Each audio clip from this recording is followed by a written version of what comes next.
Hi, this is me Shana. അപ്പം ഞാൻ നിങ്ങൾക്കൊരു കാര്യം കാണിച്ചു തരാൻ വേണ്ടിയിട്ടാണ് കേട്ടോ വന്നത്.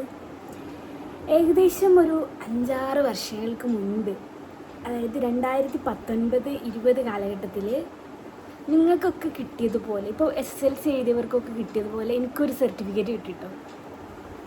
ഇതാണത്. അന്നത് ഫുൾ A+ ആയിരുന്നു.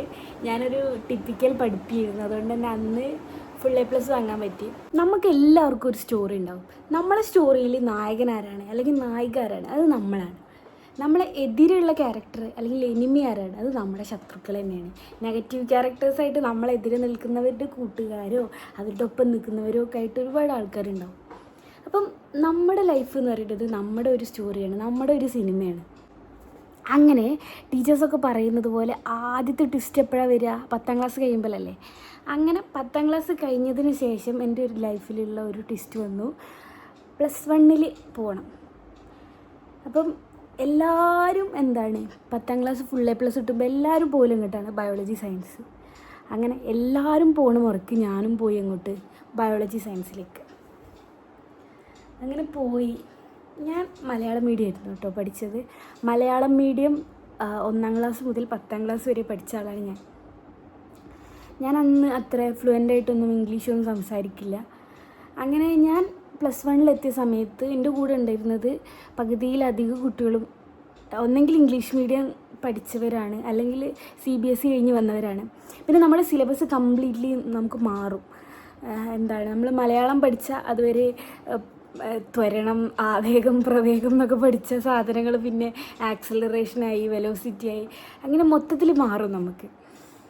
അങ്ങനെ ടീച്ചേഴ്സൊക്കെ, ഇംഗ്ലീഷിൻ്റെ ഒരു ടീച്ചർ ഇങ്ങനെ കോമഡിയൊക്കെ പറഞ്ഞ് ചിരിക്കുമ്പോൾ നമുക്ക് പെട്ടെന്ന് ഇങ്ങോട്ട് കത്തൂല ചില കാര്യങ്ങൾ. ഞാനന്നൊക്കെ മാത്സിന് പറ്റ വീക്കായി. 1-2 ആഴ്ച ഒന്നും പഠിക്കാണ്ടായി, ക്ലാസ്സിലേക്ക് കയറാണ്ടായി. അങ്ങനെ കിട്ടുന്ന സമയം മൊത്തം നമ്മൾ എന്ത് ചെയ്യും? പ്രോഗ്രാമിന് പോകും. എന്തെങ്കിലും സ്കൂളിൽ എന്തെങ്കിലും പ്രോഗ്രാം ഉണ്ടെങ്കിൽ, NSSൻ്റെ പ്രോഗ്രാം ഉണ്ടെങ്കിൽ അതിനൊക്കെ ചാടി കയറി പോകും. അങ്ങനെ കുറേ ക്ലാസ് മിസ്സായി. അങ്ങനെ സ്വാഭാവികമായിട്ട് എന്ത് സംഭവിച്ചു? എല്ലാവർക്കും പറ്റുന്നത് പോലെ എനിക്കും പറ്റി. +1 പറ്റ ഉഴപ്പി. +1 ഉഴപ്പിയാൽ പിന്നെ +2 അതിൻ്റെ ബാക്കി മാർക്കല്ലേ കിട്ടുള്ളൂ.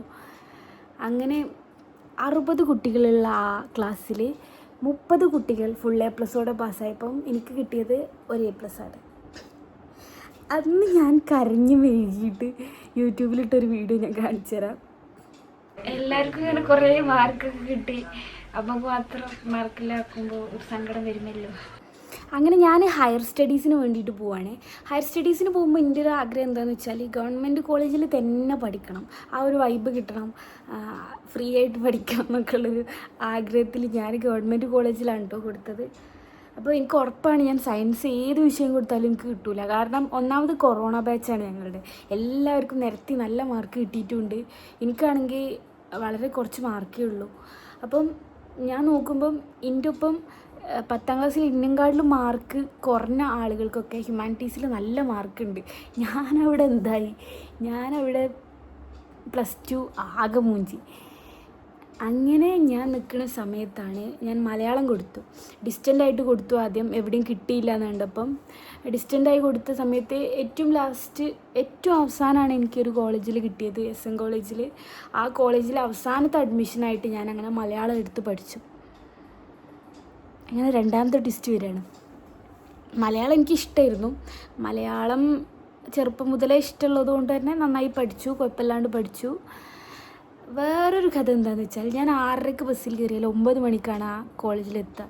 അവിടുന്ന് 3 മണിക്ക് ഇറങ്ങിയാൽ കറക്റ്റ് ഇവിടെ 5:45, 6 മണിയാകുമ്പോൾ വീട്ടിലെത്തും. അങ്ങനെയുള്ളൊരു കോളേജ് ലൈഫായിരുന്നു എൻ്റേത്. കോളേജിൽ പ്രോഗ്രാം കിട്ടൂല, ഒരു തേങ്ങയും കിട്ടൂല. വെറുതെ അങ്ങോട്ടും ഇങ്ങോട്ടും പോകുമ്പോൾ ബസ്സിലിരിക്കുന്ന കുറേ കാഴ്ചകൾ കാണാം, അതിലപ്പുറം വേറെ ഒന്നും കാണാനില്ല എനിക്ക്. അങ്ങനെ ആ സമയത്ത് കുറച്ച് ടീച്ചേഴ്സൊക്കെ നല്ലപോലെ സപ്പോർട്ട് ചെയ്തിരുന്നു. അവിടെ വെച്ചിട്ട് ഞാൻ എൻ്റെ കഴിവുകളൊക്കെ പുറത്തെടുക്കാൻ തുടങ്ങി. അങ്ങനെ നന്നായിട്ട് പഠിച്ചു, കുഴപ്പമില്ലാണ്ട് പഠിച്ചു. 5th സെമ്മിൽ എനിക്ക് ഒരു കണ്ടോണേഷൻ വന്നു. ക്ലാസ്സിൽ എങ്ങനെ കയറാത്തതിന്, അറ്റൻഡൻസ് കുറഞ്ഞതിന് എന്നൊക്കെ പറഞ്ഞിട്ടൊരു കണ്ടോണേഷനൊക്കെ വന്നു.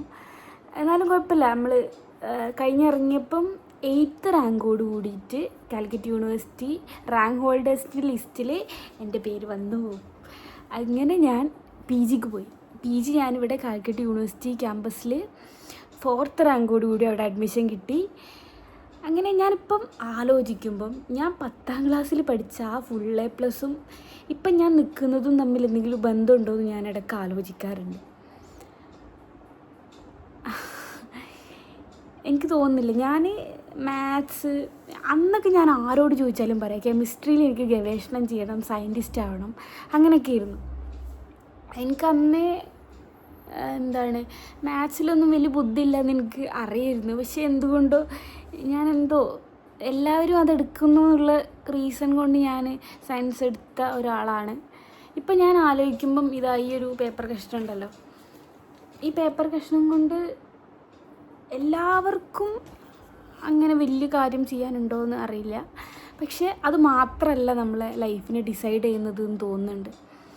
കാരണം ഞാൻ +2 സയൻസ് എടുത്തത്, സയൻസിൽ മാർക്ക് കുറഞ്ഞതുകൊണ്ട് മലയാളം എടുത്തത്, അതൊക്കെ ചില നമ്മൾ പറയില്ലേ നിമിത്തം എന്നൊക്കെ പറയില്ലേ, നിമിത്തം എന്ന് പറയാൻ പറ്റില്ലെങ്കിലും ചിലതൊക്കെ നമ്മൾ ഗോ വിത്ത് ദ ഫ്ലോ, അങ്ങനെ ഒരു ഒരു പോക്കാണ് ചില കാര്യങ്ങളൊക്കെ. പിന്നെ കുറേയൊക്കെ നമ്മുടെ ഇഷ്ടങ്ങളാണ്, നമ്മുടെ പാഷൻ, അതൊക്കെ വളരെ ഇമ്പോർട്ടൻ്റ് ആണ് നമ്മുടെ ഒരു കരിയർ ഡിസൈൻ ചെയ്യുമ്പോൾ. ഇപ്പം കുഴപ്പമില്ല, ഞാനിപ്പോൾ ഡിഗ്രി നന്നായിട്ട് പഠിച്ചതുകൊണ്ട് തന്നെ സ്കോളർഷിപ്പ് കിട്ടി. ആ സ്കോളർഷിപ്പിൻ്റെ പൈസ കൊണ്ട് ഞാനൊരു വണ്ടി വാങ്ങി. അങ്ങനെ ഇപ്പം വലിയ കുഴപ്പമില്ലാണ്ട് തട്ടിമുട്ടി അങ്ങനെ പോകുന്നുണ്ട്. അപ്പം എനിക്ക് പറയാനുള്ള SSLC കഴിഞ്ഞ ആളുകളോട് പറയാനുള്ളൊരു കാര്യം ഇതാണ്: നിങ്ങളുടെ SSLC ഫുൾ A+ കിട്ടിയെന്ന് എഴുതിയിട്ട് നിങ്ങൾക്ക് ലൈഫിൽ സക്സസ് ആയിന്നോ, ലൈഫ് വിജയിച്ചു എന്നോ, ലൈഫ് അവസാനിച്ചു എന്നൊന്നും പറയാൻ പറ്റില്ല. ഇനിയിപ്പം തോറ്റവരോ മാർക്ക് കുറഞ്ഞവരോ ഒക്കെ ആണെങ്കിൽ നിങ്ങളൊരിക്കലും അതുകൊണ്ട് നിങ്ങളെ ലൈഫ് തീർന്നു പോയിന്നുമില്ല. അപ്പം ബാക്കിയുള്ള നിങ്ങളുടെ കരിയർ ഡിസൈഡ് ചെയ്യേണ്ടത് നിങ്ങളാണ്. ഞാൻ പണ്ട് കരിയർ ഗൈഡൻസിൻ്റെ ഒരു ക്ലാസ്സിലിരിക്കുമ്പോൾ ഒരു മനുഷ്യൻ, താലി സാർ എന്ന് പറഞ്ഞിട്ടൊരാൾ പറഞ്ഞു തന്നൊരു കവിത ഉണ്ട്, റോബർട്ട് ഫ്രോസ്റ്റിൻ്റെ കവിതയാണ്. അതിലിങ്ങനെയാണ്, ഒരു മനുഷ്യൻ ഒരു പാതയിലൂടെ നടന്നു പോകുന്നു. അപ്പോൾ 2 വഴി കാണും. 2 വഴി കാണുന്ന സമയത്ത് ഒരു പാതയിൽ കുറേ ആൾക്കാർ പോയ പാടുകളൊക്കെ കാണുന്നുണ്ട്. പക്ഷേ ഒരു വഴി കുറച്ചും കൂടെ അടിപൊളിയായിട്ട് ആൾക്ക് തോന്നുക. കാരണം എന്താ വെച്ചാൽ അതിൽ കാൽപ്പാടുകളൊന്നും അധികം കാണാനില്ല. അങ്ങനെ ആ മനുഷ്യൻ അധികം ആരും പോവാത്ത വഴിയിലൂടെ പോവുകയും അയാളുടെ ജേണി അത്ര അടിപൊളിയായി മാറുകയും ചെയ്യുന്ന ഒരു സ്റ്റോറിയാണ് കേട്ടോ ആ ഒരു പോയത്തിലൂടെ പറഞ്ഞു തരുന്നത്. അപ്പോൾ ഇത്രയാണ് പറയാനുള്ളത്. നിങ്ങളൊരു പേപ്പർ കഷ്ണം കൊണ്ട് നിങ്ങളെ ലൈഫ് കഴിഞ്ഞു എന്ന് വിചാരിക്കാനില്ല.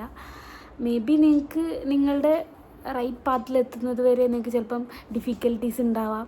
പക്ഷെ അതൊക്കെ അതിജീവിച്ച് നിങ്ങളെപ്പോഴും നിങ്ങളുടെ ഇഷ്ടത്തിനനുസരിച്ച് ജീവിക്കുക, ഇഷ്ടത്തിനൊത്ത് സഞ്ചരിക്കുക. Bye bye.